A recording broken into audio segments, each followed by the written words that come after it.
तो हेलो दोस्तों, कैसे हैं आप सब। मैं हूं आपका दोस्त, आपका होस्ट, आपका टीचर, आपका मेंटर युवराज। तो मैं आज आपके लिए लेके आया हूं क्रियाशारी के लेक्चर की एक और सीरीज। तो इसमें हम बात करेंगे आपके एनसीआईएसएम सिलेबस के पॉइंट नंबर 3 की, जो कि है त्रिदोष।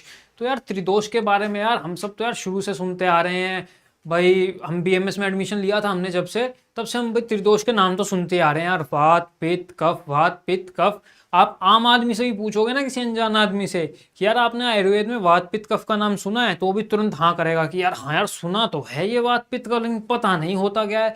तो आज हम यही जानेंगे कि ये वात पित्त कफ जो है यानी त्रिदोष, ये आखिर होता क्या है। तो त्रिदोष को हम जानने से पहले हमें ये जानना होगा कि यार ये दोष क्या होता है। भाई त्रिदोष है यानी कि 3 दोष हैं, ठीक है, नो प्रॉब्लम। लेकिन ये दोष क्या है यार, ये मतलब बड़ा ही कंफ्यूजिंग सा वर्ड है। दोष मतलब क्या दोष। तो अब हम इसको जानेंगे कि ये दोष क्या होता है। तो इसके बारे में आचार्य कहते हैं कि जो दोष शब्द है इसकी व्युत्पत्ति ऐसे है कि दुष्ट भाव में, दुष्ट भाव करने या घन, यानी कि दुष्ट धातु में घन प्रत्यय लगाने से दोष शब्द बनता है। इसकी निरुक्ति है दुष्यंतीति दोषः, यानी जो दूषित करते हैं वो दोष कहलाते हैं। यानी कि जो किसी चीज को दूषित करते हैं, पोल्यूट करते हैं, विशिएट करते हैं, वो दोष कहलाते हैं। और दोष आखिर किस किस को दूषित करते हैं। दोष दूषित करते हैं आपके शरीर को और आपके मन को। तो वात पित्त कफ ये ही तीनों धातुओं तथा संपूर्ण मल पदार्थों को दूषित कर देते हैं, इसलिए इन्हें दोष कहते हैं। अब आप कहोगे यार सर, पिछले लेक्चर में आपने बताया था कि दोष तो यार 2 टाइप के होते हैं, मानसिक दोष, शारीरिक दोष। शारीरिक तो वात पित्त कफ है, ठीक है। मानसिक है सत्व और रज, सॉरी रज और तम, सत्व गुण है। लेकिन अब आप यहाँ पे बात कर रहे हो वात पित्त और कफ की, तो हम आपको याद दिला दें कि यहाँ बात चल रही है त्रिदोष की, यानी कि शारीरिक दोषों की। अभी यहाँ पे मानसिक दोषों की हम बात नहीं कर रहे हैं। तो त्रिदोषों में वात पित्त कफ आते हैं, और वात पित्त कफ क्या है, हमारे शरीर की धातुओं को दूषित करते हैं, इसलिए इन्हें दोष कहते हैं। वात पित्त कफ जो है स्वयं दूषित होते हैं। देखना, दोष जो होता है वो खुद भी दूषित होता है और धातुओं को भी दूषित करता है, याद रखना। वात पित्त कफ स्वयं दूषित होते हैं तथा रोगों की उत्पत्ति करते हैं और प्रकृति का निर्माण भी करते हैं। अभी हमने पीछे पढ़ा था ना प्रकृति के बारे में, अब हम दोबारा प्रकृति को जानेंगे डिटेल में कि प्रकृति क्या है। तो प्रकृति का भी निर्माण करते हैं दोष, और इसलिए दोष कहलाते हैं। जबकि आचार्य जो सुश्रुत है ना, आचार्य सुश्रुत क्या कहते हैं कि यार 3 दोष हैं, ठीक है, लेकिन मैं चौथा दोष भी मान रहा हूं, रक्त। आचार्य सुश्रुत रक्त को भी दोष मान रहे हैं, लेकिन जो रक्त है वो खुद दूषित नहीं होता। रक्त कभी खुद दूषित नहीं होता, वो वात पित्त कफ से दूषित होता है। ये देखो ये लिखा है, रक्त स्वयं दूषित नहीं होता, वातादि दोषों के द्वारा दूषित होता है तथा प्रकृति का निर्माण भी नहीं करता। देखो रक्त ना तो खुद दूषित हो रहा है, हाँ दूषित कर रहा है, सुश्रुत मान रहे हैं, ठीक है, लेकिन खुद दूषित नहीं हो रहा, वो वात पित्त कफ से दूषित हो रहा है, और ऊपर से वो प्रकृति का भी निर्माण नहीं कर रहा। इसलिए हमें जब त्रिदोष की बात आए तो हमें 3 ही दोष मानने चाहिए। दोषों में 3 मानो, वात मानो, पित्त मानो, कफ मानो। आचार्य सुश्रुत का मत अलग है, उसके हिसाब से तो रक्त को हम दोष नहीं मान सकते, क्योंकि रक्त जो है वो खुद दूषित नहीं होता है, वात पित्त कफ के द्वारा ही दूषित होता है। इसीलिए तीनों ही शारीर दोष हैं। अब भाई वात पित्त कफ जो है हमने सुना है, तो आचार्य यही कह रहे हैं कि वायो पित्तम कफश्चेति त्रयो दोषा समासतः विकृता विकृता देहम घनंती ते वर्तयन्ति च। कि वात पित्त और कफ समास में संक्षेप में ये 3 ही दोष होते हैं, यानी कि शरीर के 3 दोष हैं। वात यानी कि वायु, पित्त और कफ। विकृता विकृता देहम घनंती ते वर्तयन्ति च। ये जब सम अवस्था में होते हैं, यानी अपनी प्राकृत अवस्था में होते हैं, तो ये शरीर का पोषण करते हैं, शरीर का धारण करते हैं। मतलब वात पित्त कफ जो हैं, जब ये अपने बैलेंस स्टेट में है तो शरीर की सभी क्रियाओं को अच्छे से करवाएंगे, ठीक है, शरीर को अच्छे से धारण करेंगे। लेकिन जब ये विकृत हो जाते हैं, यानी कि कोई दोष अपने नॉर्मल लेवल से, उसका बैलेंस्ड लेवल है, उससे बढ़ गया या फिर उससे घट गया, तो ये फिर क्या है, शरीर में ना रोग उत्पन्न कर देते हैं, फिर ये दूषित करते हैं। अपनी नॉर्मल कंडीशन में तो दोष भी धातु की तरह ही कार्य करते हैं, धारण करते हैं शरीर का। लेकिन जब ये दूषित हो जाते हैं, जब ये अपने साम्य अवस्था को छोड़कर या तो प्रकोप को प्राप्त हो जाते हैं या क्षय को प्राप्त हो जाते हैं, यानी कभी बढ़ जाते हैं कभी घट जाते हैं, तो ये रोगों की उत्पत्ति करते हैं। वही बात आचार्य ने कही कि विकृता विकृता देहम घनंती ते वर्तयन्ति च, यानी वात पित्त और कफ 3 दोष हैं, ये दोष विकृत होकर शरीर का नाश करते हैं, यानी शरीर को नष्ट करते हैं, यानी शरीर को रोगी बना देते हैं, शरीर में रोग लगा देते हैं। लेकिन जब ये विकृत ना हो, अविकृत हो, यानी कि प्राकृत अवस्था में हो, जब ये अविकृत होते हैं, प्राकृत अवस्था में होते हैं, तो ये स्वास्थ्य प्रदान करते हैं। तो नोटिस करो, जब ये अपनी प्राकृत अवस्था में हैं दोष, प्राकृत अवस्था में ये दोष स्वास्थ्य को प्रदान कर रहे हैं, और जब ये विकृत अवस्था में हैं तो ये रोगों की उत्पत्ति कर रहे हैं। तो दोष वही हैं, वात पित्त कफ वही है, लेकिन जब ये बैलेंस्ड में है तो भाई सब कुछ काम अच्छे से करवा रहे हैं, शरीर का अच्छे से ध्यान रख रहे हैं। लेकिन जब ये बिगड़ जा रहे हैं, जब घट बढ़ जा रहे हैं, तो फिर यही शरीर का नाश कर दे रहे हैं, शरीर को रोगी बना दे रहे हैं। तो ये है वात पित्त कफ का फंडा। अब हम आगे चलते हैं और देखते हैं कि ये दोष के सब टाइप्स क्या हैं। तो एक बात हमेशा याद रखिए कि तीनों दोष के सब टाइप होते हैं 5, यानी 5 और प्रकार हैं इन सभी दोषों के। वात भी 5 प्रकार का होता है, पित्त भी 5 प्रकार का होता है, और कफ भी 5 प्रकार का होता है। इजी नाम है, छोटे छोटे नाम हैं, इनको साथ के साथ याद करते चलेंगे, आगे भी आपको बहुत काम आएंगे। और मैं आपको बता दूं, आगे चल के हम इन दोषों को अलग अलग भी पढ़ेंगे, वहां भी इनके जो सभी भेद मैं बताने जा रहा हूं ये वहां भी आएंगे। तो एक साथ सभी के है ना अपन याद करते चलते हैं। देखो, वात है, वात यानी वायु। वात 5 प्रकार का होता है, प्राण, उदान, व्यान, समान और अपान। प्राण, उदान, व्यान, समान, अपान, यानी 5 प्रकार का वात दोष होता है। 5 वायु होती है हमारे शरीर के अंदर, प्राण वायु, उदान वायु, व्यान वायु, समान वायु, अपान वायु। तो 5 वात हो गए। 5 ही पित्त होते हैं, पाचक पित्त, रंजक पित्त, भ्राजक पित्त, साधक पित्त, आलोचक पित्त। इनके भी नाम इजीली याद हो जाएंगे, छोटे छोटे नाम। देखो, प्राण, उदान, व्यान, समान, अपान, इजीली याद होने वाले नाम है। पित्त के भी इजी याद हो सकते हैं नाम, पाचक, रंजक, भ्राजक, साधक, आलोचक, सब कै में एंड होने वाले नाम है, तो ये भी इजीली याद हो जाएंगे। कफ के भी बहुत इजी नाम है। कफ के 5 टाइप्स हैं, वो है क्लेदक कफ, बोधक, अवलंबक, श्लेषक कफ, तर्पक कफ, यानी कि क्लेदक, बोधक, अवलंबक, श्लेषक, तर्पक। 5 ये हो गए। प्राण, उदान, व्यान, समान, अपान, 5 ये हैं वात। 5 पित्त होते हैं, पाचक, रंजक, भ्राजक, साधक, आलोचक। 5 कफ होते हैं, क्लेदक, बोधक, अवलंबक, श्लेषक, तर्पक।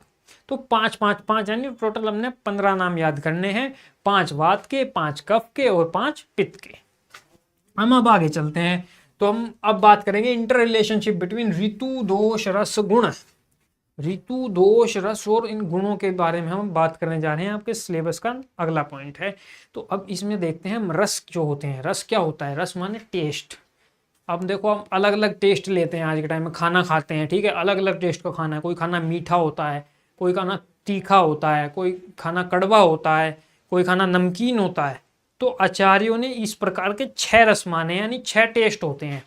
रस को आप यहाँ से लो टेस्ट, आपको याद करने में इजी रहेगा। रस माने टेस्ट। तो रस जो है 6 होते हैं, मधुर, अम्ल, लवण, कटु, तिक्त, कषाय। मधुर, अम्ल, लवण, कटु, तिक्त और कषाय, ये 6 रस हैं। 6 के नाम आपको सीरियल वाइज याद होने चाहिए। अब हम देखते हैं कि भाई रस जो है क्या क्या है, कैसे टेस्ट वाले हैं। तो मधुर जो होता है वो मीठा रस होता है, स्वीट होता है। अम्ल, अम्ल यानी खट्टा, यानी साउर। अम्ल रस यानी साउर। नींबू जो होता है ना, नींबू, तो वो अम्ल रस का होता है। लवण यानी कि सोल्टी, टाटा नमक, नमक खाते हो ना देश का नमक, टाटा नमक, तो वो सोल्टी होता है, नहीं वो नमकीन होता है, नमकीन को कहते हैं लवण। हम बात करते हैं कटु की। कटु जो होता है वो पंजेंट होता है। पंजेंट का मतलब तीखा। मिर्ची जो होती है वो कटु होती है। कटु आप ऐसे याद करो, कटु मतलब काटना। जीभ पे जब मिर्ची लगती है तो उसे काटने जैसी पीड़ा होती है, बड़ा पेन होता है, मतलब बड़ा तीखा तीखा लगता है, तो वो जो है वो कटु रस के कारण होता है, उसमें कटु रस होता है। मिर्ची जो होती है वो कटु होती है। तिक्त यानी कि कड़वा। कई लोग पता है क्या करते हैं यार, तिक्त तिक्त यार तीखे से कोरिलेट कर रहा है, तीखे जैसा सुनने में लग रहा है, तो तिक्त को तीखा कर देते हैं, लेकिन नहीं, तिक्त माने कड़वा और कटु माने तीखा, याद रखना इस चीज को। तो तिक्त यानी कि कड़वा। अब तिक्त क्या होता है? कोई एक चीज, ऐसी चीज का नाम लो, कोई ऐसा सोचो कि यार ये जो है कड़वा होता है बड़ा खाने में, टेस्ट में, क्या हो सकता है ऐसा? अपने घर में सब्जी भी बनती है उसकी, याद करो। करेला, करेला जो होता है वो कड़वा होता है, यानी कि तिक्त रस वाला होता है। अब हम बात करते हैं छठे रस की। छठा रस होता है कषाय रस। अब आप मुझे बताओ कषाय रस यार कौन सा रस है, जरा अंदाजा लगाओ। कषाय रस को इंग्लिश में कहते हैं एस्ट्रिंजेंट। कौन सा रस है? कोई चीज खाई है आपने ऐसी जो कषाय रस की हो? एनीवन? तो कषाय रस जो होता है वो उसको हम हिंदी में कहते हैं कसेला। कसेला रस। ये टेस्ट हम आपको बताऊं कैसा होता है, कैसा होता है। ये होता है कच्चे केले के जैसा। जब आप कच्चा केला खाते हैं तो लगता है ना वो अजीब सा टेस्ट होता है, जो कि पूरे आपकी टंग को, जीभ को जकड़ लेता है, ऐसा टेस्ट। तो वो टेस्ट होता है कषाय रस। कषाय रस कच्चे केले वाला, याद रखना, कैसे कषाय रस कैसे कच्चा केला। तो कषाय रस जो होता है वो आपके कच्चे केले में होता है, रो बनाना जो होता है उसमें। तो मधुर हो गया अपनी मिठाइयों में होता है मीठा रस होता है। अम्ल जो होता है नींबू में होता है यानी खट्टा होता है। लवण यानी नमक यानी कि अपना नमकीन रस होता है। कटु यानी कि तीखा, याद रखना, कटु यानी तीखा, ये मिर्ची में होता है। तिक्त यानी कि कड़वा, जो करेले में होता है। कषाय जो कच्चे केले में होता है, यानी कि कसेला रस होता है। तो हम आगे चलते हैं। रस की उत्पत्ति कैसे हुई, इससे पहले हम पढ़ के आए हैं जब हमने आयुर्वेद के सिद्धांत पढ़े थे कि सर्वम द्रव्यम ही पंचभौतिकम, कि संसार के सभी द्रव्य पंच महाभूतों से बने हैं। चाहे हमारी धातु हो, चाहे हमारा शरीर हो, चाहे हमारे दोष हो, सब पंच महाभूतों से ही बने हैं। ठीक है, आकाश, वायु, अग्नि, जल, पृथ्वी, ये 5 महाभूत होते हैं, इनसे ही सब बना है। तो ये जो रस है, हमने अभी 6 रस पढ़े, मधुर, अम्ल, लवण, कटु, तिक्त, कषाय, तो ये भी तो पंच महाभूतों से बने हैं।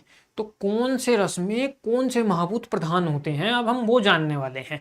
तो देखिए, मधुर रस में पृथ्वी और जल महाभूत प्रधान होता है। मधुर रस जो होता है ना वो भारी होता है। मधुर रस भारी होता है, तो पृथ्वी और जल। तो मधुर रस में पृथ्वी और जल महाभूत होता है। अम्ल रस यानी खट्टे में, अम्ल रस में पृथ्वी और अग्नि होता है। खट्टा जो होता है ना उसमें पृथ्वी महाभूत के साथ अग्नि होता है। लवण रस में जल के साथ अग्नि महाभूत होता है प्रधान। कटु रस में अग्नि के साथ वायु महाभूत प्रधान होता है। तिक्त रस में आकाश के साथ वायु महाभूत प्रधान होता है। और कषाय रस जो कसेला था ना कच्चे केले वाला, उसके अंदर होता है पृथ्वी और वायु महाभूत प्रधान। इन सभी की जो महाभूतों की जो प्रधानता है, आप इन्हें याद कर लीजिएगा। उसकी अगर टेबल बना के आएंगे एग्जाम में तो बहुत ही अच्छा इंप्रेशन जाएगा टीचर पे और आपको तुरंत मार्क्स दे देगा। तो ये 6 रस हैं, 6 रस का महाभूतों के साथ ये संबंध है, इसी महाभूतों से प्रधानता से उत्पन्न होते हैं। अब हम बात करते हैं रस और दोषों का क्या रिलेशन है आपस में, कि भाई ये हमने दोष पढ़ के अभी आए थे हम, अब हम रस का पढ़ रहे हैं अचानक से, तो भाई इनमें आपस में संबंध क्या है जो हम पढ़ रहे हैं। तो देखो, वात रस जो है उसको कम जो रस करता है, भाई ऐसा कौन सा रस है जो वात को कम करेगा? क्यों? हम जितने भी हमारी औषधियां हैं, जितने भी द्रव्य हैं, खाना है, आहार है, इन सभी के अंदर ये 6 रस होते हैं, नो डाउट।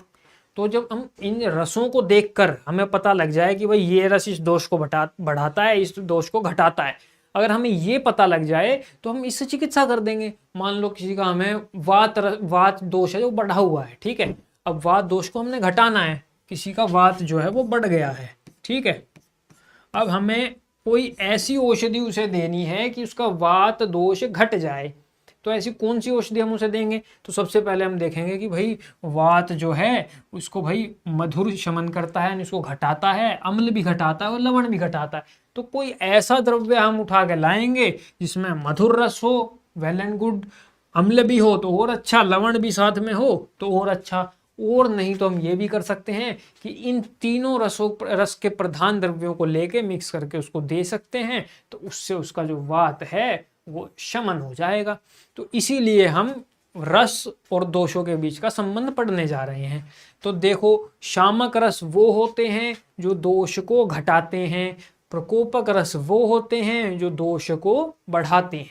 याद रखना, शामक वो जो दोष को घटाएं, प्रकोपक रस वो जो दोष को बढ़ा दें।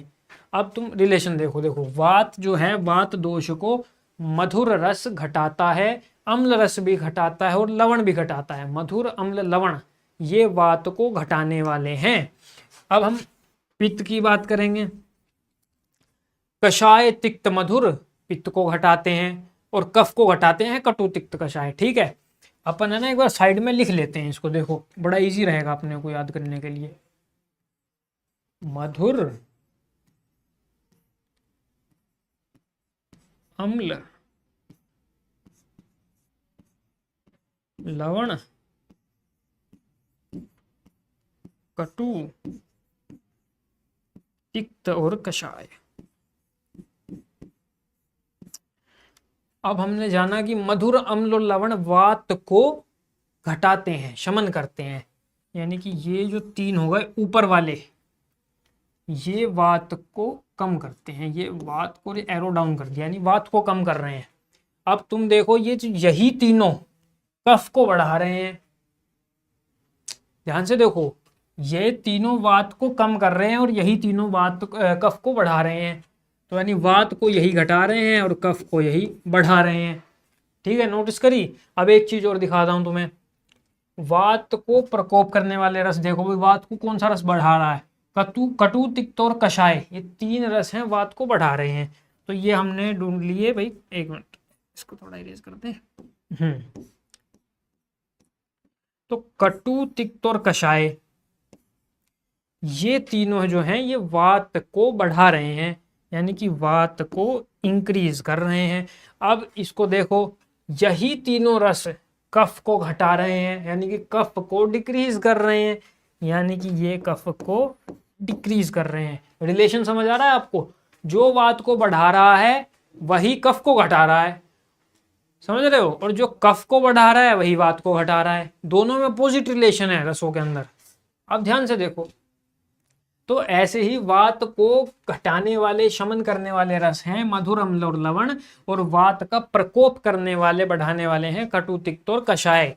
पित्त को कम करने वाले हैं कषाय, तिक्त और मधुर, और जबकि प्रकोप करने वाले हैं कटु, अम्ल और लवण। यानी कि कटु, अम्ल, लवण ज्यादा खाओगे तो आपका जो पित्त है वो बढ़ जाएगा। भाई नमकीन चीज खा रहे हो, खट्टी चीज खा रहे हो और तीखी चीज खा रहे हो, मान लो भाई छोले कुलचे लिए आपने, पूरा नमक डलवाया उसमें, अच्छे से नींबू निचोड़ा और साथ में मिर्ची ऊपर से रख के उसने दे दी, मिर्ची के साथ आप वो नमकीन और साथ में जिसमें नींबू निचोड़ा था वो खा रहे हो, तो आपका कौन सा दोष बढ़ेगा? आपका पित्त दोष बढ़ेगा। या आपके खाने में भी तो यही रस हैं, औषधियों में भी यही रस हैं। तो पित्त को बढ़ाने वाले हैं कटु, अम्ल, लवण, और पित्त को शांत करने वाले हैं कषाय, तिक्त और मधुर रस।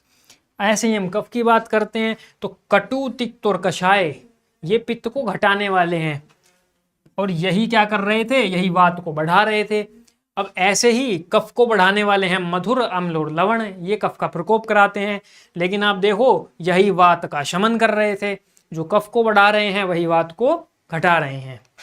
तो ऐसे है। आपको एक यूनिक चीज बताता हूं, आगे आपको काम आएगा। शास्त्र कहते हैं कि सर्वरसाभ्यासो बलकराणाम, कि जो व्यक्ति सभी रसों का अभ्यास करता है, यानी डेली रूटीन में सभी रसों की चीजों को खाता है, मधुर, अम्ल, लवण, कटु, तिक्त, कषाय, 6 के 6 रस वाली चीजों को जो खा रहा है वो बलवान होता है। बलकराणाम, यानी कि 6 रसों को जो रोज खाता है उसका बल बढ़ता है। वहीं एक रसाभ्यास हो दौर्बल्यकराणाम, कि जो सिर्फ एक ही रस का अभ्यास करता है, रोज एक ही रस को खा रहा है, रोज एक ही रस को खा रहा है, तो उसके शरीर में क्या दुर्बलता आ जाती है, वो दुर्बल्य को बढ़ाता है। तो इसी के साथ हमने जाना कि भाई रसों में और दोषों में क्या संबंध है। अब हम आगे बढ़ते हैं। अब हम बात करेंगे ऋतुओं की।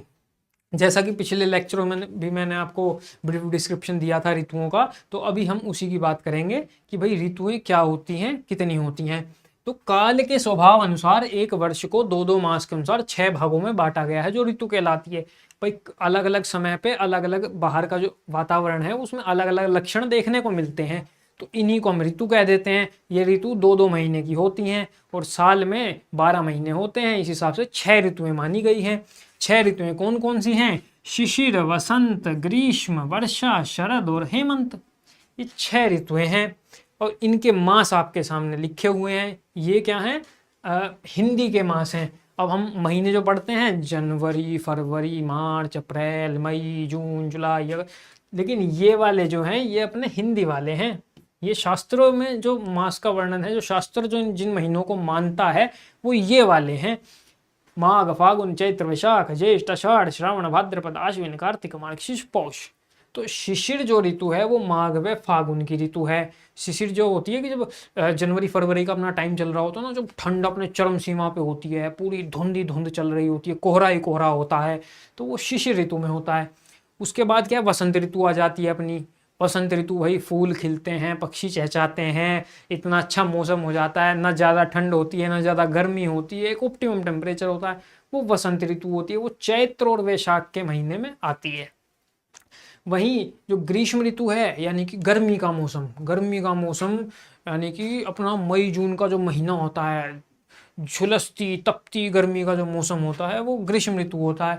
वो आते हैं ज्येष्ठ और आषाढ़ में। इसको ऐसे याद कर लो कि भाई जो ज्येष्ठ, ज्येष्ठ यानी कि बड़ा, यानी कि ज्येष्ठ कैसा सुन रहा है, जेठ जैसा सुन रहा है।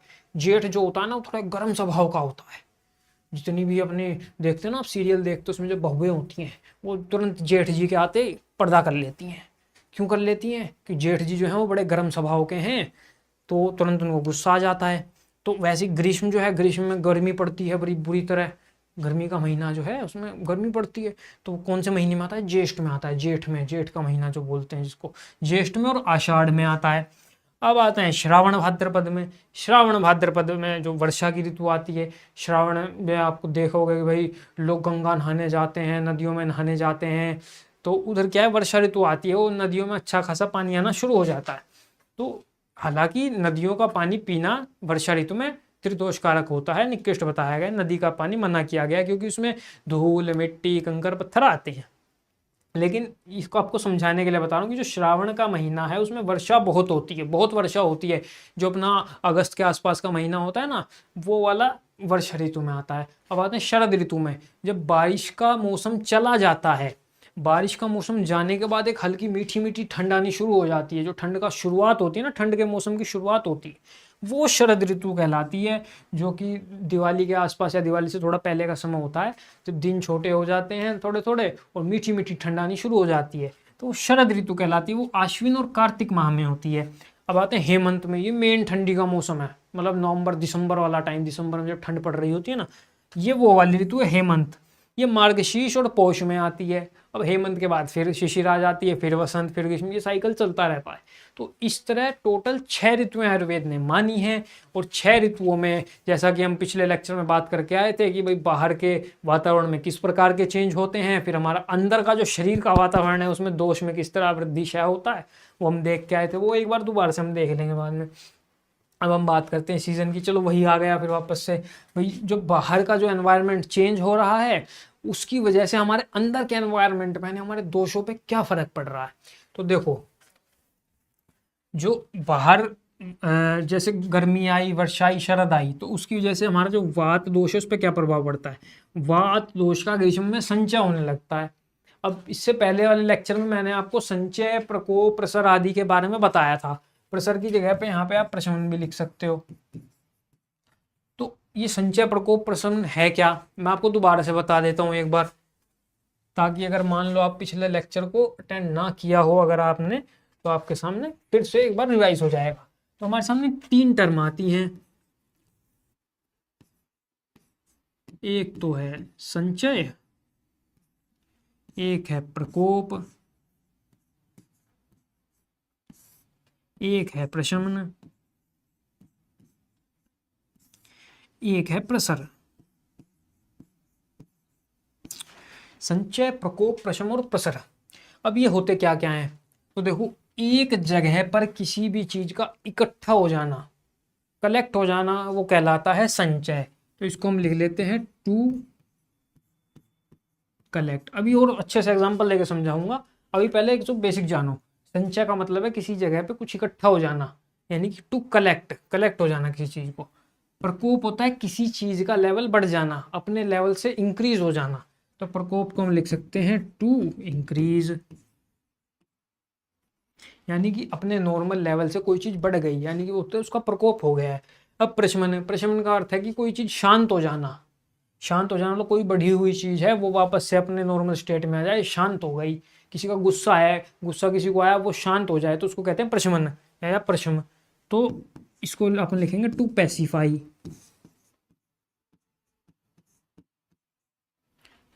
अब है प्रसर। प्रसर का मतलब होता है फैल जाना, समझ रहे हो? फैल जाना यानी कि कोई चीज़ है, जैसे अपन ने कोई चीज़ है, पानी है, पानी अपन ने फर्श पे गिरा दिया, तो फर्श पे गिरती क्या होता है, फैल जाता है, यानी कि उसका प्रसर हो जाता है। तो प्रसर का मतलब होता है फैल जाना।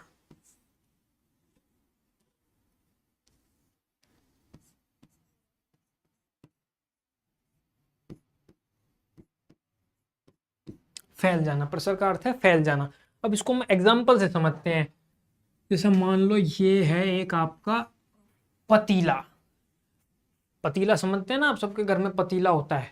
वो तो हम तो बचपन में खेल भी खेलते थे, वही वो टंग ट्विस्टर होता था कि पीतल के पतीले में पपीता पीला पीला, इसको बार बार बोलो। तो ये वो वाला पतीला है। इस पतीले में हम क्या करते हैं, दूध डाल देते हैं। ये लो भाई, हमने क्या किया, इसमें दूध डाल दिया।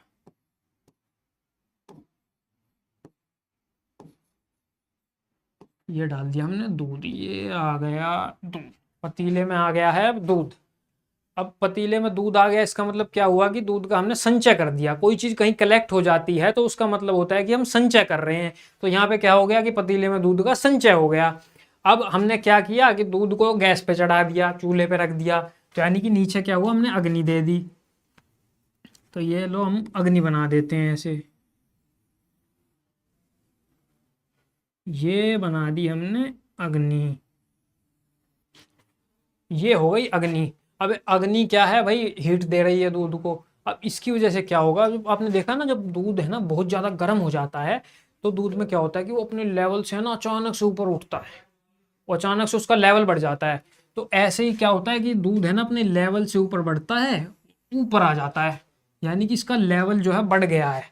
कम लेवल से ज्यादा लेवल पे आ गया, यानी दूध जो है इंक्रीज हो गया है। तो इसको कहते हैं प्रकोप, यानी कि दूध का प्रकोप हो गया है। अब भाई तुमने देखा कि भाई साहब ये तो यार दूध तो फटाफट यार निकलने वाला है, बढ़ गया है ये तो तुरंत है ना हम गैस बंद करते हैं भाग के। ये लो भाई, गैस हमने बंद कर दी। ये लो, ये ले, ये ले भाई, कर दी गैस बंद। अब गैस बंद हो गई है। तो गैस बंद होने के बाद क्या होता है, दूध जो होता है जो बढ़ के ऊपर आया है वो धीरे धीरे शांत हो जाता है, धीरे धीरे अपने वापस जो उसका लेवल था वहां आ जाता है। तो ये जो शांत होने की जो अवस्था है, जो दूध शांत हो रहा है, तो उसको कहते हैं प्रशम। प्रशम यानी कि टू पैसिफाई, शांत हो जाना। लेकिन मान लो अगर हम गड़बड़ कर दें, हम गैस को बंद करना भूल जाएं, तो क्या होगा, ये जो दूध है ना, ये लो दोबारा से आग लगा दी भाई हमने, ठीक है, गैस हमने बंद नहीं करी। तो अब ये दूध क्या होगा, ये बाहर निकल जाएगा, ये पतीले से बाहर आ गया और ये फैल गया। तो इस फैलने को बोलते हैं प्रसर, कि भाई ये अपने स्थान से दूसरी जगह पे फैल गया, यानी प्रसर हो गया इसका। तो ठीक ऐसे ही दोषों में भी देखने को मिलता है। दोष क्या करते हैं कि धीरे धीरे क्या है, हमारे शरीर में दोष इकट्ठा होने शुरू होते हैं अपने अपने स्थानों पे। अपने स्थान पे जब दोष इकट्ठा हो जाते हैं, उसके बाद क्या होता है, अचानक से जैसे बाहर ऋतु बदल गई, कुछ हो गया, या हमने ऐसे दोष प्रकोपक आहार विहार का सेवन किया, तो उससे क्या है वो दोष अचानक से बढ़ जाते हैं। तो संचय हुए थे, अब वो बढ़ गए, यानी कि उनका प्रकोप हो गया। अब भी अगर फिर भी हम ऐसे ही आहार विहार का सेवन करते रहें जो दोषों को और बढ़ाता है, तो फिर वो क्या है, अपने स्थान से बाहर निकल जाते हैं और पूरे शरीर में फैल जाते हैं। उसको कहते हैं प्रसर। लेकिन अगर हम दोष प्रकोपक आहार विहार का प्रकोप के समय सेवन बंद कर दें और उनके विपरीत आहार विहार को शुरू करें, जो कि हमारा ऋतुचर्या दिनचर्या में बताया है, तो उससे क्या होता है कि दोष है ना अपनी जगह पे शांत हो जाते हैं। दोष जो है वो शांत हो जाते हैं, उसको कहते हैं प्रशम। ये जो है ये प्रोसेस रेगुलर चलती रहती है, क्यों, बाहर ऋतु बदलती रहती है, सीजन बदलता रहता है, और हमारे जो शरीर में है ये दोषों का ऊपर नीचे चलता रहता है, और ये नॉर्मल है, नेचुरल है। इसमें हमें कुछ करने की जरूरत नहीं होती। जो दिनचर्या ऋतुचर्या हमें बताई है, हमें बस वही फॉलो करनी होती है। तो इस तरह से हमने अभी जाना कि दोष का संचय प्रकोप प्रसर कैसे कैसे होता है। ठीक है, तो अभी हम इसके बारे में आगे और डिटेल में देखते हैं कि दोषों का संचय प्रकोप प्रसर कैसे हो गया है। तो अब देखिए, जो वात दोष होता है उसका ग्रीष्म में संचय होना शुरू हो जाता है, ग्रीष्म में वो इकट्ठा होना शुरू हो जाता है अपने स्थानों पे। और जब वर्षा ऋतु आती है, गर्मी से अगली ऋतु कौन सी, बारिश का मौसम, वर्षा ऋतु, तो वर्षा ऋतु में वो अपने बढ़ जाता है, अचानक से अपना लेवल बढ़ा देता है। तो उसमें क्या होता है, इसका प्रकोप होता है। अब उसके बाद क्या होता है कि शरद ऋतु में उसका शमन हो जाता है अपने आप। अगर हम दोष प्रकोपक आहार विहार का सेवन नहीं कर रहे हैं तो उसका क्या हो जाता है, प्रशमन हो जाता है। लेकिन अगर हम भाई दोष प्रकोपक आहार विहार का सेवन करते रहेंगे तो प्रसर होगा, तो अपने आप ही उसका शमन हो जाता है शरद ऋतु में। वैसे ही पित्त दोष है। पित्त दोष का क्या होता है, वर्षा ऋतु में संचय होना शुरू होता है, जैसे ही शरद ऋतु आती है उसका प्रकोप हो जाता है, फिर हेमंत ऋतु आती है वो शांत हो जाता है। ऐसे ही कफ दोष है, हेमंत ऋतु में उसका संचय होता है, वसंत ऋतु में पूरे प्रकोप पे होता है, कफ पूरा फुल बढ़ा हुआ होता है, और ग्रीष्म ऋतु जैसे गर्मी का मौसम आता है कफ दोष शांत हो जाता है, वो प्रशमन हो जाता है। तो ये है कि दोषों का ऋतुओं से कैसा संबंध है भाई, अलग अलग ऋतुओं में कैसे दोष घटते हैं, कैसे बढ़ते हैं और कैसे अपने आप शांत हो जाते हैं। अब चलिए आगे चलते हैं। तो हम देखते हैं कि भाई कौन से ऋतु में कौन से रस की उत्पत्ति होती है। जैसे जैसे ऋतु बदलती है ना, तो हर ऋतु में अलग अलग रस प्रधान होता है, हर ऋतु में अलग अलग रस की चीजें उत्पन्न होती हैं। जैसे कि सर्दियाँ आई तो सर्दी में ना अलग अलग रस की खाने की चीजें आएंगी, तो वो खाने की चीजें जो उत्पन्न हो रही हैं, पृथ्वी से उग रही हैं, वो कौन सा रस प्रधान है। गर्मी में जो फसल उग रही है उसमें कौन सा रस होता है, ठीक है। वसंत ऋतु में कौन से रस वाली फसलें उगती हैं। तो हर ऋतु का अपना एक रस होता है। तो उस रस की हर, जो कहते हैं ना सीजनल सब्जियां खानी चाहिए, सीजनल फ्रूट्स खाओ, वो इसलिए खाओ क्योंकि हर ऋतु का अपना प्रधान रस होता है, तो जिससे आपके बढ़े हुए जो दोष हैं वो शांत हो जाते हैं अपने आप। देखो प्रकृति ने कैसी व्यवस्था बना के दे रखी है। अब हम देखते हैं कि कौन से ऋतु में कौन सा रस जो है वो घटता बढ़ता है। तो चलिए देखते हैं। शिशिर जो ऋतु है उसमें तिक्त रस बढ़ता है, तिक्त रस प्रधान होती है, इसमें तिक्त रस की चीजें आपको ज्यादा उगती मिलेंगी। वसंत में कषाय रस उत्पन्न होता है, ग्रीष्म में कटु रस उत्पन्न होता है, वर्षा में अम्ल रस उत्पन्न होता है, शरद में लवण रस उत्पन्न होता है, और हेमंत में मधुर रस उत्पन्न होता है। अब देखिए, आप इसको याद करने की ट्रिक बताओ यार, कुछ ऐसा करो कि यार ये याद हो जाए। तो अब देखो कैसे याद हो जाएगा। देखो सबसे पहले ना अपना ना रस लिख लो, मधुर, अम्ल, लवण, कटु, तिक्त, कषाय। ये 6 रस हो गए। अब इनको नंबर दे दो, 1 2 3 4 5 6, यानी कि 6 रस होते हैं। इनको 6 को नंबर दे दिए सीरियल वाइज, क्योंकि सीरियल वाइज ही होते हैं सारे। अब जो है इनका है ना नंबर याद कर लो। जैसे देखो सबसे पहले क्या है, शिशिर में कौन सा रस उत्पन्न होता है, तिक्त। तिक्त ढूंढो भाई, 5 नंबर, ये आ गया 5।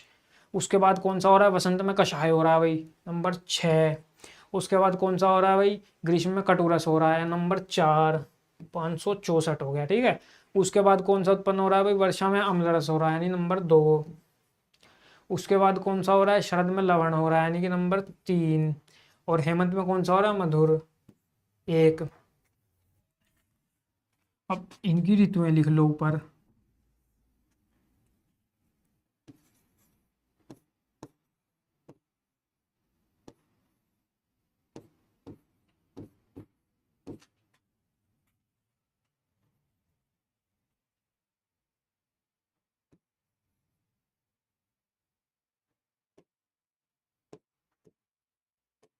ये देखो, शिशिर, वसंत, ग्रीष्म, वर्षा, शरद, हेमंत।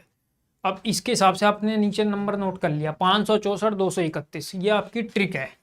अगर भाई एग्जाम में आप भूल गए, एग्जाम में आपको याद ही नहीं है कि भाई कौन सी ऋतु में कौन सा रस उत्पन्न होता है, और ऋतु का क्वेश्चन आ गया, तो आप कैसे लिखोगे। भाई क्वेश्चन पूछ लिया कि भाई ऋतु अनुसार रस का संबंध बताओ, तो सबसे पहले रस अनुसार आप दोष का बता दोगे, फिर कह दोगे दोष का प्रकोप संचय इसमें होता है। लेकिन आप बताओगे भाई कौन सी ऋतु में कौन से दोष का कौन सा दोष उत्पन्न होता है, कौन से दोष की प्रधानता रहती है, तो वो यहाँ आपको पता लगेगा। भाई आपने ट्रिक बना ली, शिव की वशय 564, 231। यानी कि अब आपसे पूछ लिया कि भाई ये बताओ हेमंत ऋतु में कौन सा दोष, मतलब कौन सा रस उत्पन्न होता है। तो आप देखोगे भाई हेमंत ऋतु, ये रहा है हेमंत ऋतु। हेमंत ऋतु में कौन सा रस उत्पन्न हो रहा है, तो नंबर 1। नंबर 1 कौन सा था, मधुर। अब तुरंत याद आएगा, हाँ भाई हेमंत ऋतु में मधुर रस उत्पन्न होता है। आपसे पूछ लिया कि बताओ वसंत ऋतु में कौन सा उत्पन्न होता है, तो आप देखोगे वसंत कहाँ है भाई, वसंत ये रहा, शिशिर, वसंत, ग्रीष्म। वसंत में उत्पन्न हो रहा है नंबर 6। नंबर 6 क्या हो गया, कषाय, कटुतिक्त कषाय। कषाय नंबर 6 है, ये देखो। तो इस हिसाब से ट्रिक से आपको याद रहेगा। इससे ये नंबर, छोटा सा नंबर याद करना है आपको, ये सीरियल वाइज आपको ऋतु याद हो ही जाएंगी, और आप एग्जाम में मिनट में बना के लिख सकते हो कि भाई साहब कौन सी ऋतु में कौन सा रस उत्पन्न होता है, कौन सा रस प्रधान होता है। अब हम आगे चलते हैं। अब हम बात करेंगे गुणों की। एक गुण आखिर हैं क्या? तो पदार्थ विज्ञान में आप गुण को बड़ी डिटेल में पढ़ने वाले हो, या शायद आपने पढ़ भी लिया हो गुण का, अगर आपका चैप्टर आ गया हो तो। मतलब गुण जो होते हैं वो षट पदार्थ के अंदर, जो षट पदार्थ आप पढ़ रहे हैं ना पदार्थ विज्ञान में, उसमें षट पदार्थ के अंतर्गत गुणों का वर्णन किया गया है। तो गुण जो है वैशेषिक गुण 5 होते हैं, गुरुवादी गुण 20 होते हैं, आध्यात्मिक गुण 6 होते हैं और परादि गुण 10 होते हैं। लेकिन इनमें से जो गुरुवादी गुण है ना, ये इसको हमने देखना है, क्योंकि ये शारीरिक गुण इनको ही कहा गया है। यही मेन मतलब हमारे औषधि में, चिकित्सा में और शरीर इत्यादि में यही गुण देखे जाते हैं। मेन गुण यही हैं, इन्हीं के द्वारा हम चिकित्सा करते हैं, तो इन्हें शरीर गुण कहा गया है। तो यहाँ पर गुण शब्द से गुरुवादी गुण ही समझना है। अब हम बात करते हैं गुरुवादी गुण होते कौन कौन से हैं। तो गुरुवादी गुण है गुरु, मंद, हिम, स्निग्ध, श्लक्ष्ण, सांद्र, मृदु, स्थिरा, गुण स सूक्ष्म, विशदा, विंशति, स विपर्या। कि भाई गुरु, मंद, हिम, स्निग्ध, श्लक्ष्ण, सांद्र, मृदु, स्थिर कितने हो गए? 10। यानी मृदु, स्थिर और सूक्ष्म, विशद कितने हो गए? 10। अब 10 इनके अपोजिट मान लो तो कितने हो जाएंगे टोटल? 20। यानी कि 20 गुण टोटल होते हैं गुरुवादी गुण में। अब हम 20 के 20 देखते हैं कैसे होते हैं। देखो गुरु जो गुण है, गुरु, गुरु का मतलब होता है भारी। गुरु ग्रह होता है, देखो कितना बड़ा ग्रह है, तो गुरु जो होता है भारी होता है। अब गुरु का अपोजिट क्या हुआ? भारी का अपोजिट क्या हुआ? हल्का। तो लघु, गुरु का अपोजिट है लघु, यानी कि हल्का। अब है मंद, मंद का मतलब होता है स्लो, धीरे धीरे धीरे धीरे काम करने वाला, स्लो। अब स्लो का अपोजिट क्या होता है? फास्ट, यानी कि जो धीरे धीरे है उसका अपोजिट क्या हुआ? तेज। यानी कि मंद का अपोजिट क्या हुआ? तीक्ष्ण, भाई फटाफट यूं सेकंड में यूं काम करता है, तीक्ष्ण। तो मंद है, मंद का अपोजिट गुण है तीक्ष्ण। अगला है हिम, हिम का अर्थ होता है शीत, यानी लिख लो शीत, यानी कि ठंडा। ठंडे का अपोजिट क्या होगा? गर्म। तो शीत का अपोजिट क्या होगा? उष्ण। तो ये है हिम का अपोजिट उष्ण। अब है स्निग्ध, स्निग्ध का मतलब होता है चिकना। घी होता है ना, घी होता है, तेल होता है, कैसे होते हैं? चिकने होते हैं। तो जो स्निग्ध होता है वो चिकना गुण होता है, चिकनाहट जिससे आती है। तो स्निग्ध जो है इसका अपोजिट होता है रुक्ष, यानी कि ड्राई, यानी खुरदरा, मतलब जो सूखा, रूखा, रूखा जिसको कहते हैं, खुरदरा रूखा। तो जैसे कि कोई सूखी सूखी चीज है तो वो होती है रुक्ष, और जो चिकनी चीज है वो होती है स्निग्ध। अब हम बात करते हैं अगले गुण की, जो कि है श्लक्ष्ण। श्लक्ष्ण का मतलब होता है स्मूथ, बिल्कुल स्मूथ, शाइनी, पॉलिश सरफेस जो होता है ना, वो श्लक्ष्ण कहलाता है। तो श्लक्ष्ण है, इसका अपोजिट हो गया खर, यानी कि रफ। भाई कोई स्मूथ सरफेस है, उसका अपोजिट क्या हुआ? खुरदरा हो गया। तो खर यानी कि खुरदरा। अब हम बात करते हैं सांद्र की। सांद्र का मतलब होता है सॉलिड, मतलब जिसकी विस्कोसिटी ज्यादा हो, जो सोलिडिफाइड हो। तो सांद्र जो होता है उसका अपोजिट होता है लिक्विड, यानी द्रव। भाई कोई चीज सॉलिड है, उसका अपोजिट में क्या लोगे आप? लिक्विड मानोगे। तो सांद्र का अपोजिट क्या हो गया? द्रव। अब हम बात करते हैं मृदु की। मृदु का अर्थ होता है सॉफ्ट, यानी कि नरम, मुलायम, एकदम मुलायम, बिल्कुल मक्खन के माफिक नरम। तो बिल्कुल मृदु जो है, मृदु का अपोजिट क्या हुआ? नरम का अपोजिट क्या हुआ? सख्त, कठिन, यानी कि हार्ड। सॉफ्ट का अपोजिट है हार्ड, यानी मृदु का अपोजिट है कठिन। अब हम बात करते हैं स्थिर। स्थिर का मतलब होता है स्टेबल, मतलब बिल्कुल एक जगह पे स्थिर है, कोई चीज हिलती डुलती नहीं है। लेकिन अब उसका अपोजिट क्या हुआ? जो भाई मूवेबल है, जिसमें मूवमेंट ज्यादा है। तो स्थिर का अपोजिट हो गया चल। ये कला लिखा हुआ यहाँ पे, चल होना चाहिए, चल। तो स्थिर का अपोजिट हो गया चल गुण। अब है सूक्ष्म। सूक्ष्म का अर्थ होता है बहुत ही स्मॉल, छोटा, माइक्रोस्कोपिक, बिल्कुल माइन्यूट, जिसको माइक्रोस्कोप लगा के देखना पड़ेगा। वो आता है ना एक वो मैग्नीफाइंग ग्लास होता है, तो मैग्नीफाइंग ग्लास से इसको देखना पड़ेगा। वो होता है सूक्ष्म, बिल्कुल छोटा। अब सूक्ष्म का अपोजिट क्या हो गया? माइक्रोस्कोपिक का अपोजिट क्या हुआ? मैक्रोस्कोपिक, यानी कि बड़ा, ग्रोस। यानी कि सूक्ष्म का अपोजिट हो गया स्थूल, यानी कि ग्रोस, यानी कि बिग। एक छोटा है, छोटे का अपोजिट क्या है? बड़ा। तो बिग यानी कि स्थूल। अब आता है विशद। विशद का अर्थ होता है नॉन स्लाइमी। स्लाइमी का अर्थ होता है चिपचिपा, और ये है विशद, यानी कि जो चिपचिपा ना हो बिल्कुल भी। जैसे कि आपने वो देखा होगा, नॉन स्टिक कुकवेयर्स आते हैं, ऐसे तवा आता है, ऐसी कढ़ाई आती है जो नॉन स्टिक होती है बिल्कुल, उस पर कोई चीज चिपकती नहीं है, वो किसी पे नहीं चिपकती। तो वो आती है विशद गुण के अंतर्गत। और जो चीज चिपकती हो, चिपचिपी चीज, जैसे शहद है, शहद क्या है? चिपचिपा होता है, तो वो होता है पिच्छिल गुण। जो चीज चिपकने वाली होती है वो है पिच्छिल गुण होता है। ठीक है, तो ये तो थे अपने गुण। अब हम बात करते हैं रसों और गुणों का क्या संबंध है। ठीक है भाई, अपने 6 रस पढ़ लिए, उनमें कौन कौन से गुण होते हैं। तो सबसे पहले मधुर रस की हम बात करते हैं। मधुर रस जो होता है वो स्निग्ध होता है, शीत होता है और गुरु होता है। यानी कि मधुर रस जो है वो चिकना होता है, ठंडा होता है और भारी होता है। अम्ल रस जो होता है वो स्निग्ध तो होता है लेकिन उष्ण होता है और गुरु भी, लघु भी होता है। यानी कि वो चिकना भी है, गर्म भी है और हल्का भी है। लवण जो है यानी नमकीन जो रस है वो स्निग्ध है, उष्ण है और गुरु है। कटु रस जो है वो रुक्ष है, यानी कि रूखा सूखा है। उष्ण है यानी गर्म है। लघु यानी कि हल्का है।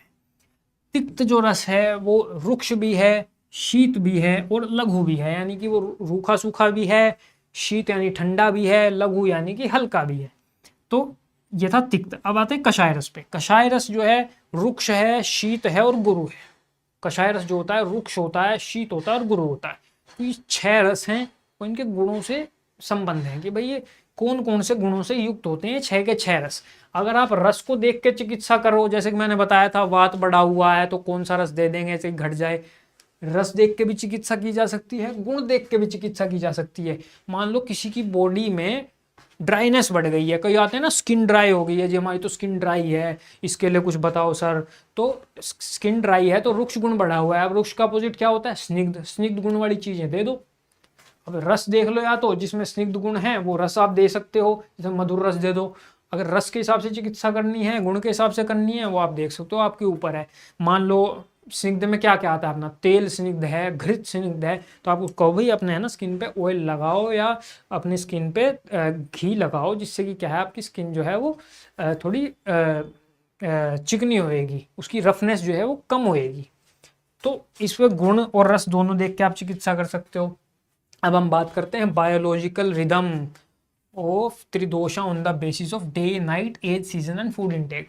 जैसे हमने अभी सीजन की बात की थी कि भाई कैसे ऋतु बदलने से हमारे जो दोष है ना वो घटते बढ़ते रहते हैं। ठीक है, अब हम बात करते हैं कि भाई कौन कौन से समय पे कैसे कैसे दोष घटते बढ़ते हैं नॉर्मली, फिजियोलॉजिकल नॉर्मली। अब देखते हैं, चलो। आचार्य कहते हैं वयो अहोरात्रि भुक्तानाम ते अंत मध्यादिकाक्रमात्। श्लोक देखो, कितनी छोटे श्लोक में बड़ी बात कह दी कि वय, वय का अर्थ होता है एज। ये वय का अर्थ है एज। अहोरात्रि, अहोरात्रि का अर्थ है day and night, day and night. भुक्तानाम, भुक्तानाम का अर्थ है आफ्टर कंजप्शन, खाना खाने के बाद क्या होता है, खाना खाने के समय क्या होता है, तो कंजप्शन,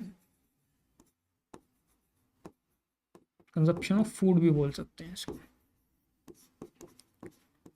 तो इन 3 अवस्थाओं में, यानी कि एज यानी कि हमारी उम्र के दौरान, डे एंड नाइट दिन और रात में, और खाना खाने के बाद, खाना खाने के समय, ते अंत मध्यादिका क्रमात्, यानी कि अंत, मध्य और आदि में क्रम से दोषों का प्रकोप होता है, दोष बढ़ते हैं। कैसे अंत मध्यादिका क्रमात्, कैसे?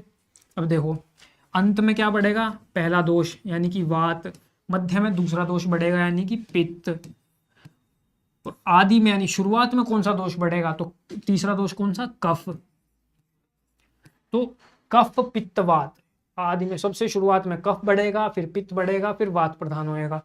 तो ऐसे ही है जैसे जैसे एज का देखो। अब एज यानी कि हमारी उम्र। जब कोई बच्चा छोटा होता है, छोटा बच्चा होता है, आपने देखा है भाई सारा दिन सोता रहता है, एकदम लेजी भाई, बिल्कुल मस्त, खाना और सोना यही काम होता है उसको। तो वो क्यों होता है? क्योंकि उसका कफ बढ़ा रहता है, वो उसका कफ का काल है। तो देखो चाइल्डहुड जो है यानी कि उसका जो बचपन है उसमें कफ दोष प्रधान होता है, यानी कि उम्र की शुरुआत में, यानी कि हमारे जीवन की शुरुआत में कफ दोष प्रधान रहता है, प्रबल रहता है शरीर में। लेकिन जब हम अडल्टहुड में आ जाते हैं, जब हम जवान हो जाते हैं, जब हमारी मिडल एज आ जाती है, उस वक्त हमारे शरीर में पित्त दोष प्रदान होता है। देखते हैं ना भाई, जो जवान व्यक्ति उनको गुस्सा बहुत आता है, तो वो इसलिए आता है क्योंकि वो पित्त दोष प्रधान व्यक्ति है, क्योंकि पित्त बढ़ जाता है उस दौरान। जो ओल्ड एज आती है तब वात दोष बढ़ जाता है। देखना आप ओल्ड एज में ना वात वाली बीमारियां कुछ ज्यादा ही होती हैं। क्यों? क्योंकि वात दोष बढ़ जाता है। अंत मध्यादिका क्रमात् चल रहा है ना, पहले कफ बढ़ेगा, फिर पित्त बढ़ेगा, फिर वात बढ़ेगा। तो बचपन में कफ प्रधान होता है इसलिए लेजी लेजी रहता है, फिर पित्त बढ़ जाता है, फिर लास्ट में वात बढ़ जाता है। तो ये था हमारी एज का लेके, वय को लेके। अब हम बात करें अहोरात्रि, यानी कि दिन और रात में दोषों का क्या संबंध रहता है। तो दिन रात में ऐसा होता है कि दिन के समय में देखो, सबसे पहला दिन का हिस्सा कौन सा हुआ? मॉर्निंग, यानी कि सुबह सुबह का टाइम। सुबह सुबह कफ बढ़ा हुआ मिलेगा आपको। सुबह सुबह कफ बढ़ेगा, फिर जैसे दिन चढ़ेगा, आफ्टरनून आई, 12-1 बज गए, दोपहर हो गई, तो उस वक्त पित्त बढ़ जाता है हमारा, ठीक है। उसके बाद शाम होते होते हमारा वात बढ़ जाता है इवनिंग में। ये दिन में होता है। अब रात में भी ऐसा ही है, रात को 3 हिस्सों में डिवाइड कर दो, डस्क, मिडनाइट और डाउन। यानी कि जो रात का जो सबसे शुरू का टाइम है, यानी कि शाम के टाइम जो रात का जो पहला प्रहर आता है, शाम को जब रात शुरू हो जाती है, उस टाइम क्या है, कफ बढ़ जाता है। कफ बढ़ता है तो देखा ना, हमें नींद आने लगती है, यार रात हो गई नींद आने लग गई, तो कफ बढ़ जाता है। फिर होता है रात के जो बीच का जो समय होता है, मिडनाइट, आधी रात में पित्त बढ़ता है, आधी रात में पित्त प्रधान हो जाता है। तो देखना, जो रात में जो देर रात तक जागते हैं ना लोग, तो एक चीज नोटिस करना कि जब मिडनाइट का समय आता है, रात का जो बीच का समय आता है, उस पर देखना भूख लगनी शुरू हो जाती है, तुरंत भूख लगनी शुरू हो जाती है कि भाई यार कुछ ना कुछ खाने को लाओ, जिसको मिडनाइट क्रेविंग बोल रहे हैं आजकल। वो क्यों हो रही है? क्यों? क्योंकि भाई रात को जाग रहे हो आप, यार जागोगे तो भूख तो लगेगी, क्योंकि पित्त बढ़ रहा है। अब जाग रहे हो तो भाई कुछ ना कुछ तो चाहिए उसे पचाने के लिए। तो रात को क्या है, पित्त बढ़ जाता है मिडनाइट में। और फिर रात का जब लास्ट का समय आता है, जब रात खत्म होने वाली होती है, तो वात दोष बढ़ जाता है। तो ये था अहोरात्रि में। अब ऐसा ही हम देखेंगे कि भाई खाना खाने के बाद क्या होता है। तो जैसे ही हम खाना खाते हैं, तो खाना खाने के तुरंत बाद कफ दोष बढ़ जाता है। फिर जब उसका डाइजेशन चल रहा होता है, जब उसका पाचन हो रहा होता है, तो पित्त दोष बढ़ जाता है। और जब पाचन हो चुका होता है, तो उसके बाद वात दोष बढ़ जाता है। देखो, ते अंत मध्यादिगा क्रमात्। तो ऐसे ही कफ, पित्त और वात बढ़ते रहते हैं। ये हमारी थी बायोलॉजिकल रिदम। अब बात करते हैं कि प्रकृति कैसे बनती है एक इंडिविजुअल की। प्रकृति बनाने में किन किन चीज़ों का रोल रहता है।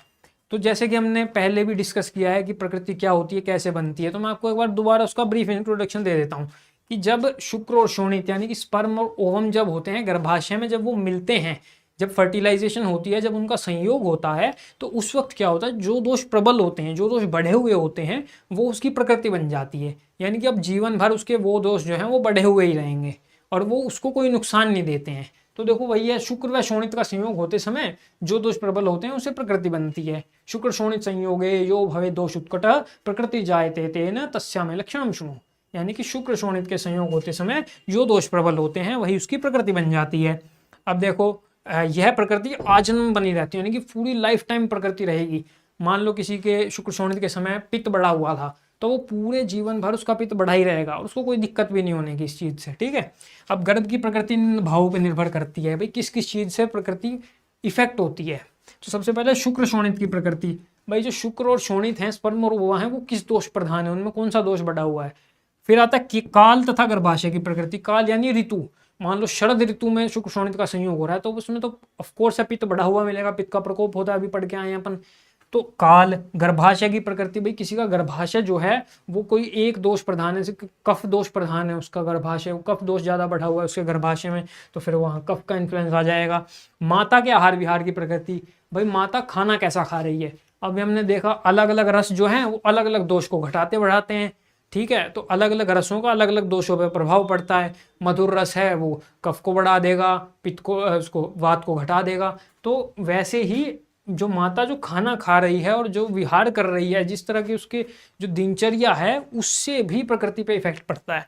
महाभूतों के विकार की प्रकृति, कि जब गर्भ का निर्माण हो रहा है उस वक्त महाभूत जो हैं वो कौन से प्रबल हैं। जैसे अग्नि महाभूत प्रबल हो गया तो क्या पित्त दोष प्रबल हो जाएगा, वायु महाभूत प्रबल हो गया तो वात दोष बढ़ जाएगा। तो इस तरह से प्रकृति डिसाइड होती है, ये फैक्टर्स को इफेक्ट करते हैं।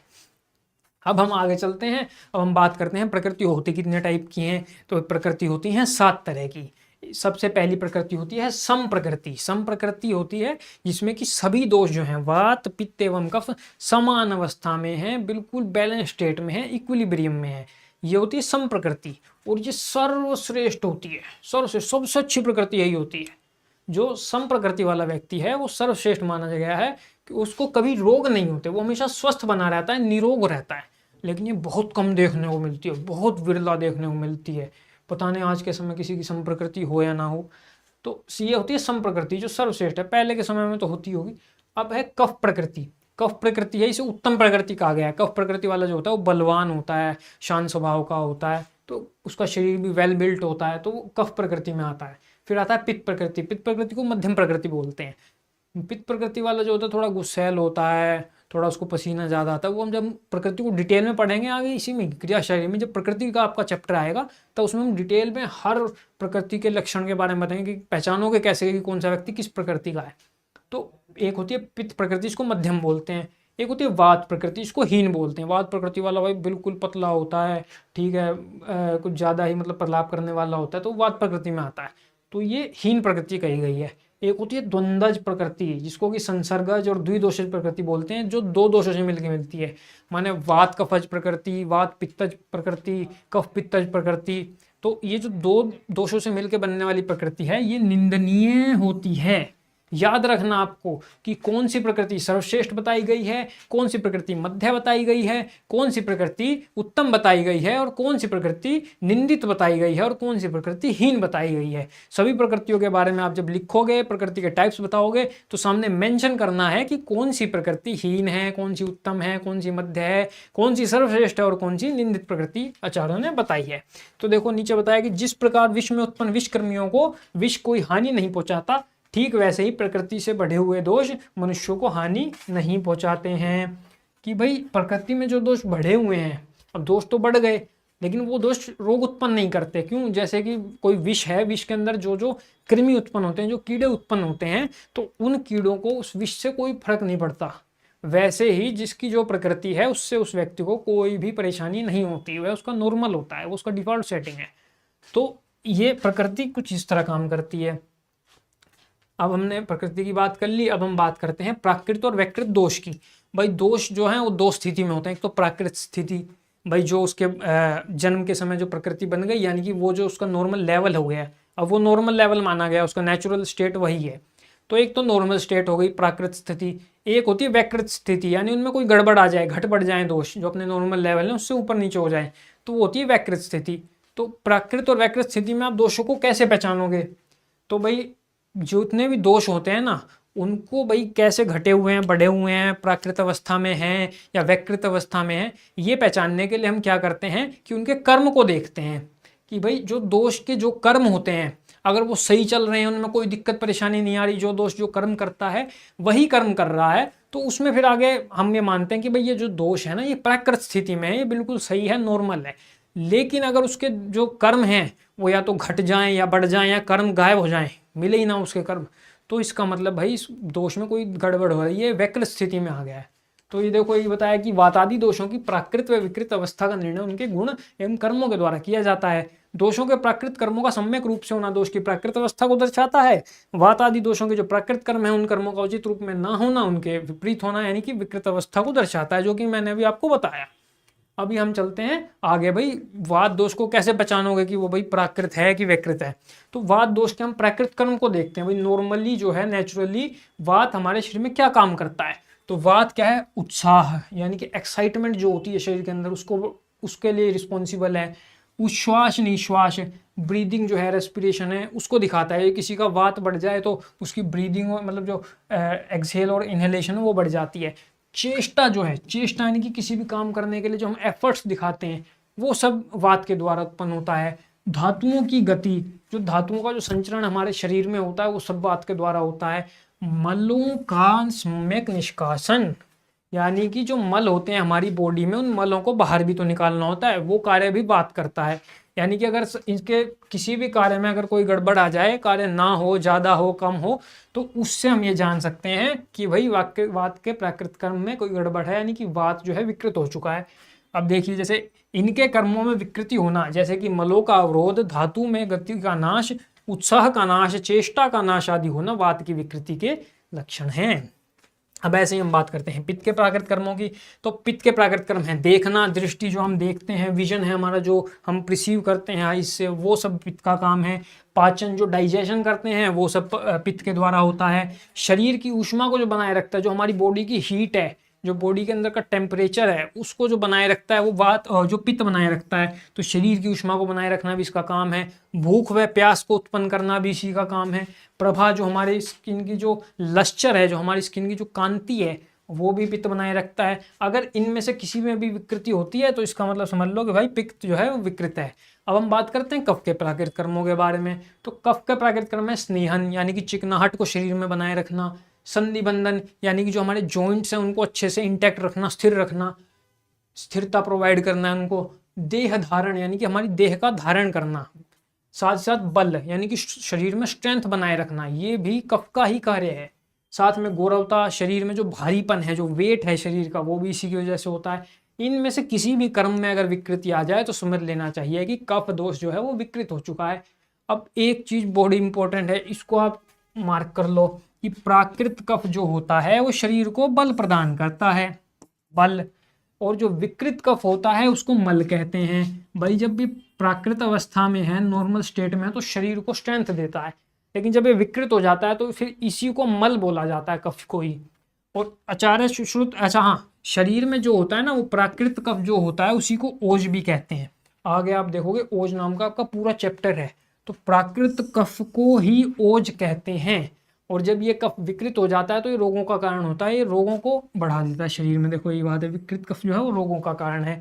अब आचार्य सुश्रुत कहते हैं कि गर्भ से ही प्रकृति निर्माण में जिन दोषों की प्रबलता रहती है वे प्राकृत हैं, तथा अन्य समय में जिन दोषों की प्रबलता होती है वो वैकृत हैं, यानी हानिकारक है। यानी कि जो दोष आपके प्रकृति जब निर्माण हो रही थी, जो बढ़ गए सो बढ़ गए, वो सब प्राकृत में आएंगे, वो नॉर्मल है। उसके अलावा जो भी आपके दोषों में कोई घट रहा है, कोई बढ़ रहा है, तो उसकी वजह से जो भी आपकी स्थिति आ रही है वो सब वैकृत है, यानी विकृति है। अब हम छोटा सा क्विज सेशन कर लेते हैं भाई, जो हम पढ़ के आए हैं उसमें से क्विज ले लेते हैं। तो सबसे पहले भाई पहला क्वेश्चन है कि वर्षा ऋतु में किस रस की उत्पत्ति होती है, यानी कि जो बारिश का मौसम है, जो वर्षा का सीजन है, उसमें कौन सा रस उत्पन्न होता है। तो आपके सामने 4 ऑप्शन है, आप सोचिए कौन सा रस उत्पन्न होता होगा वर्षा में। साथ ही साथ एक क्वेश्चन है कि एक 5 वर्ष के बालक में किस दोष की प्रधानता देखने को मिलेगी, यानी कि कोई 5 वर्ष का बच्चा है, यानी कि अभी चाइल्डहुड में है, जीवन की शुरुआत है, उम्र की शुरुआत है, तो इस वक्त कौन सा दोष उसमें प्रधान मिलेगा, यानी कौन सा दोष उसमें प्रबल मिलेगा।